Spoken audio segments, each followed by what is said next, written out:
you know, this was an interesting year for us. You know, we started fall camp. I thought we had a real good nucleus of people. We're never going to be too deep, and you know, we lost some key people early. I thought we came on and played some good football. Lost a few close games. We were in just about every game we played, but you know, we just didn't close it out the way I would have liked to. You know, we had an awful lot of opportunities to win a lot of games. The league is not a very deep league, so for instance, today we talked. I just came off a conference call with OVC and picking you know, conference players and all that. And typically, the theme was if you start going down the name of some pretty good quality kids. Some coaches say, well, you know, this kid missed a few games here or there, and you know, those were the teams that probably suffered, because this is a game of depth after a while as well, and you really need to stay healthy. A combination, you know, we lost Kyle, and Scotty came and I thought did a great job, and but we also lost offensive linemen, and I thought that was a factor as well.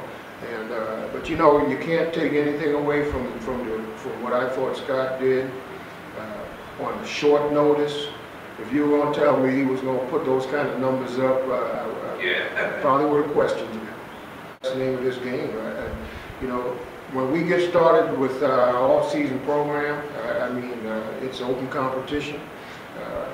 Everybody will get a look, and we have to see where everything is. You know, obviously, you know, this year we gained depth at quarterback because not only Scotty, but you know, we played Blake a little bit down the stretch, and he's shown some signs of making progress. You know, here's a kid that was a true freshman.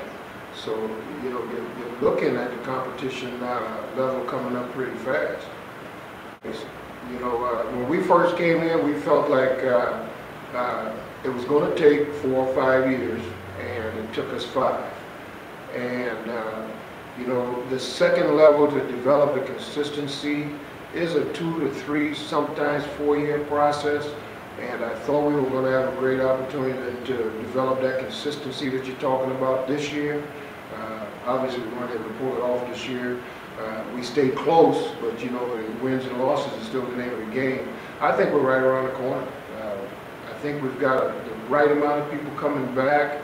We redshirted people for the first time in the last year or so, where we were able to get a fair amount of redshirting done. And there's a lot of interest in us now, too, from a recruiting standpoint. So I think we're right on the edge. I think so. You know, obviously, Levi did a great job for us, and you know, we had 2 senior running backs, but if you look at our backs right now, we've got a fair amount of really good backs sitting waiting their turn. I can't say that we've had that in a lot of positions before.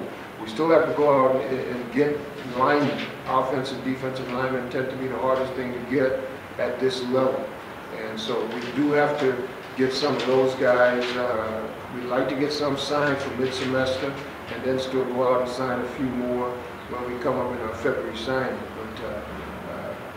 But you'll notice by this fall, my prediction is there's going to be some kids that's going to stand out that are not household names, and that's a good sign that we were able to redshirt some people. In the past, we've had to take a lot of true freshmen and throw them to the wolves. Safety, offensive line, defensive line, and again, I'm looking at short-term and long-term. Mid-semester, we need to sign some kids. We'll probably be able to sign 3 or 4 kids at mid-semester. And then, of course, we'll still have another 17, 18 scholarships to take a good look at for the kids that we sign in February. The mid-semester guys are so important because these are kids that will be here for spring football.